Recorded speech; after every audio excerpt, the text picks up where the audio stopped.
You have to have optimism for innovation. You have to have an infinite mindset for innovation. Otherwise, it's features and benefits. The risk tolerances become smaller in companies.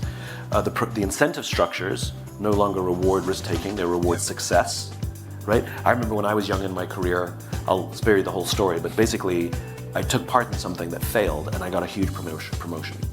And they promoted me for my initiative. They rewarded the behavior, not the outcome. And great cultures will recognize the behaviors that they want repeated, not just the outcomes. Because if it's only outcome-based, we're going to play it safe. Because we're more likely to get an outcome, right?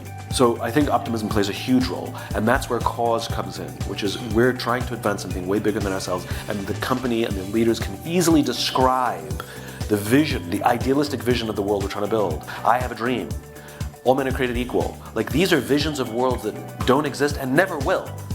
But they are strivings, and the joy and the sense of progress that we make every time we accomplish something that makes us feel like we're getting closer to that idealistic state. But idealism and the optimism that idealism breeds is essential, and I fear that it's been lost in our country. It's been lost from our national leaders. And by the way, it's not a political thing. It's been probably since the fall of the Berlin Wall. Like, no Democrat or Republican has effectively articulated a vision for America that inspires all Americans. And I think we've lost it in business. If we look at our business leaders today in our biggest companies, they're more obsessed with their shareholder value than they are with the visions that they founded the companies with.